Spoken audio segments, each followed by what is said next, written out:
नमस्कार। अब हम जानेंगे कि नायिका भेद में उसके संबंधित ग्रंथ कौन-कौन से हैं। वैसे तो काफी ग्रंथ लिखे गए हैं, जैसे मतीराम जी का रसराज, भानुदत्त जी का रसमंजरी, रसविलास जो देव जी ने लिखा है,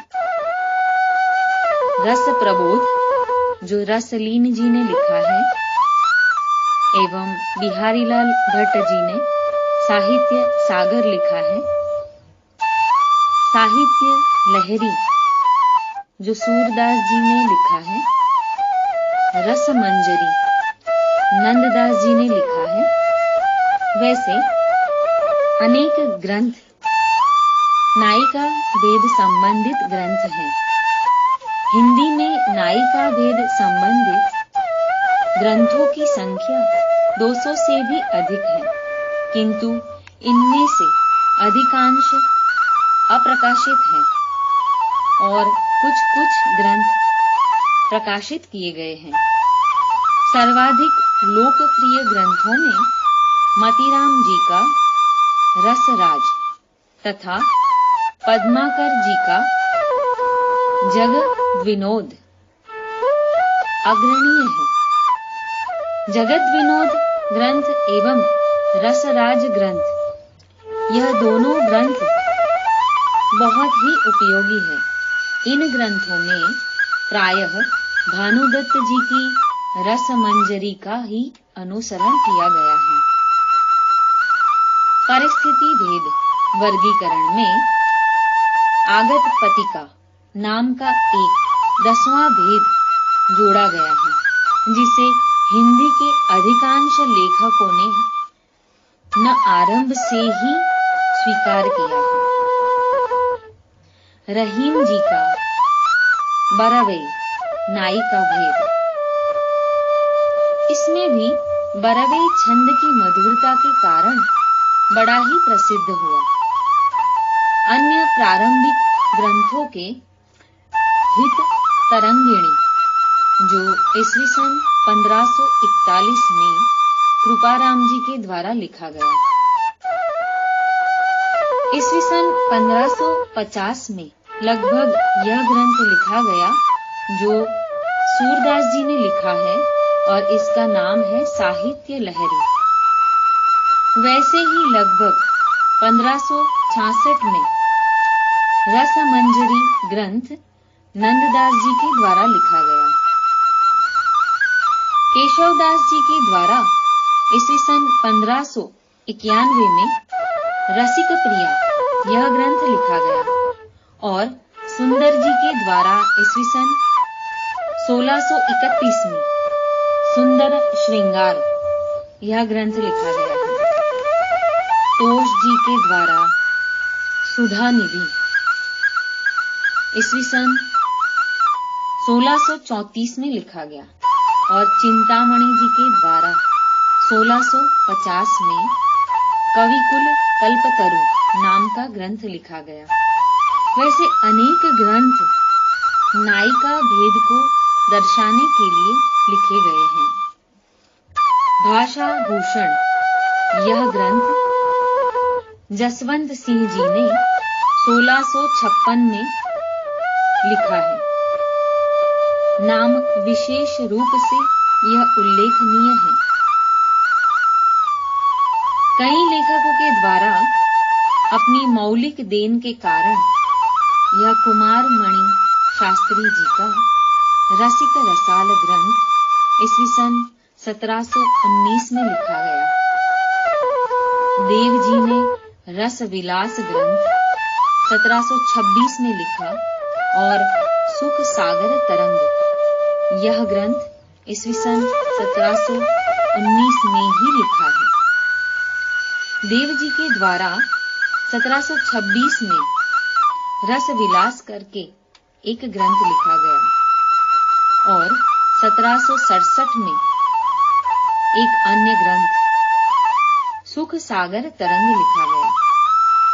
वैसे ही रसलीन जी के द्वारा ईस्वी सन 1742 में रस प्रबोध यह ग्रंथ लिखा गया तथा श्रृंगार निर्णय नाम का ग्रंथ ईस्वी सन 1750 में भिखारी दास जी के द्वारा लिखा गया। अधिक महत्वपूर्ण है कि नायिका भेद के क्षेत्र में आधुनिक काल में हरि औध जी ने रस कलश ईस्वी सन 1931 में लिखा है। बिहारी भट्ट जी के द्वारा साहित्य सागर 1937 में लिखा गया और प्रभुदयाल मित्तल जी ने ब्रज भाषा साहित्य का नायिका भेद ईस्वी सन 1938 में लिखा। यह बहुत ही उल्लेखनीय कार्य किया है। कृपाराम जी की हित तरंगिणी यद्यपि हिंदी में नायिका भेद का प्रथम उपलब्ध ग्रंथ है, फिर भी इसमें विषय का विवेचन बड़े विस्तार से किया गया है। इस ग्रंथ की कुछ मौलिक उद्भावनाएं हैं। उद्भावनाएं ऐसी हैं कि जिसमें प्रथम ऊढ़ा यानी परक्रिया, परविवाहिता जिसे कहा जाता है। दूसरा है लक्षिता, इसमें 3 प्रभेद बताए गए हैं। तीसरा है स्वकीय, जिसमें ज्येष्ठा, समहिता यानी नया भेद और कनिष्ठा। सूरदास जी की साहित्य लहरी कूट शैली की रचना है। इसका प्रत्येक पद प्रायः किसी एक अलंकार तथा किसी एक नायिका का उदाहरण प्रस्तुत करता है। इस ग्रंथ में सामान्य को मान्यता नहीं दी गई। नंददास जी की रसमंजरी की अपनी विशेषताएं हैं। इसमें सामान्य का कथन तो है, किंतु उसे कोई महत्व प्रदान नहीं किया गया। इसमें नायिकाओं की परिभाषाएं इतनी विस्तृत है कि वर्ण नायिका का चित्र सहित प्रस्तुति की गई है और उदाहरणों का अभाव नहीं खटकता। केशवदास जी ने अपनी रसिक प्रिया नाम का ग्रंथ, उसमें सामान्य का उल्लेख मात्र किया है, उसकी परिभाषा तक नहीं दी। उन्होंने विश्वनाथ और रूप गोस्वामी के अनुकरण पर मुग्धा, मध्या और प्रगल्भा के प्रभेद किए हैं। अभिसारिका के अंतर्गत प्रेमाभिसारिका, गर्भाभिसारिका तथा कामाभिसारिका का उल्लेख किया गया है तथा परिस्थिति भेदों में से प्रत्येक के प्रकाश एवं प्रच्छन्न नाम के प्रभेद किए गए हैं। कौक्कुक के काम शास्त्र संबंधी ग्रंथ रति रहस्य के आधार पर नायिका के 4 प्रकार दिए गए हैं, 4 भेद बताए गए हैं, जिसमें पद्मिनी, चित्रिणी, शंखिनी तथा हस्तिनी भेदों का भी उल्लेख हुआ है। इन कृपाराम जी की हित तरंगिणी, इसमें हमने देखा नायिका भेद को कैसे दिखाया गया है। अब हम देखेंगे कि श्रृंगार सुंदर, सुंदर श्रृंगार, यह ग्रंथ के अन्य वर्गीकरण प्रायः रसराज के समान है।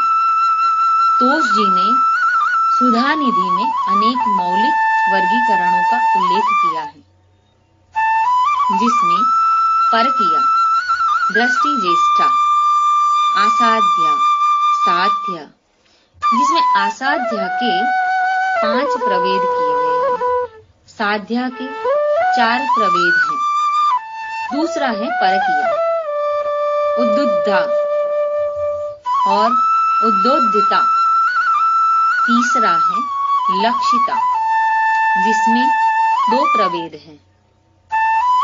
चौथा है नायिका, कामवती, अनुरागिनी, प्रेम अशक्का यानी कि मानवती आदि के अतिरिक्त।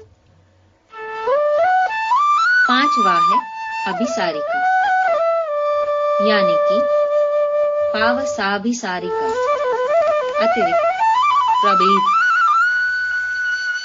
चिंतामणि जी ने कविकुल कल्पतरु के ग्रंथ में मुग्धा तथा प्रगल्भा के प्रभेद किए हैं।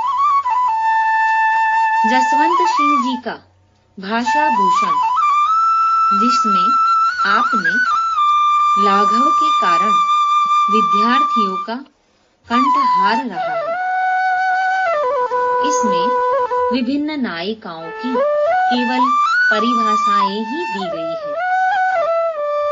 अलंकार ग्रंथ के रूप में इसका विशेष मान है। कुमारमणि शास्त्री जी ने रसिक रसाल यह ग्रंथ में केवल नवीन भेद प्रभेदों का उल्लेख नहीं किया, पुराने भेदों में नई संबंध भी स्थापित किए हैं। उनकी प्रमुख मौलिक स्थापनाएं इस प्रकार हैं। स्वकीय यानी कि पतिव्रता, साधारण। दूसरा मुग्धा, मध्या तथा प्रगल्भा के प्रभेद। तीसरा परकीया के भेदोपभेदों का पुनर्गठन तथा साहसिका नाम के नए भेद का उल्लेख। चौथा सामान्य के 3 प्रभेद।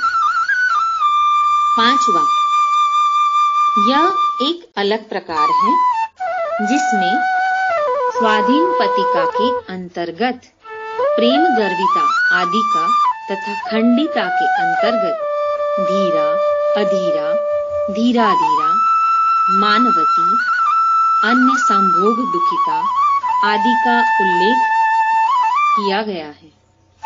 छठा है अन्य परिस्थिति भेदों के अंतर्गत नवीन प्रभेदों का उल्लेख तो उन्होंने किया ही है, साथ ही अनेक प्रकार से अपनी बहुमुखी मौलिकता का भी परिचय दिया है।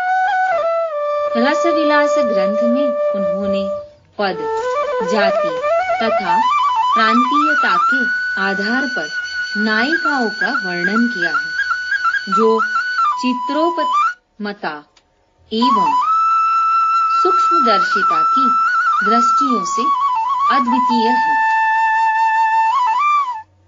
सुख सागर तरंग यह ग्रंथ का अंश भेद प्रसिद्ध है, जिसमें अलग अलग अवस्थाओं का वर्णन किया गया है और अलग अलग अवस्थाओं को नाम भी दिया गया है, जैसे कि 7 वर्ष की अवस्था तक देवी, 7 से 14 वर्ष की अवस्था तक देव गंधर्वी, 14 से 21 वर्ष की अवस्था तक गंधर्वी, उसके बाद 21 से 28 वर्ष की अवस्था तक गंधर्व मानुषी, 28 से 35 वर्ष की अवस्था तक मानुषी, उसके बाद गंधर्वी के अंतर्गत अर्थात 10.5 से 24.5 वर्ष तक की अवस्था के बीच में मुग्धा, मध्या तथा प्रगल्भा के 13 प्रभेदों से प्रत्येक की आयु सीमा निर्धारित की गई है। नायिका भेद का सर्वाधिक विस्तार रसलीन के रस प्रबोध ग्रंथ में उपलब्ध होता है।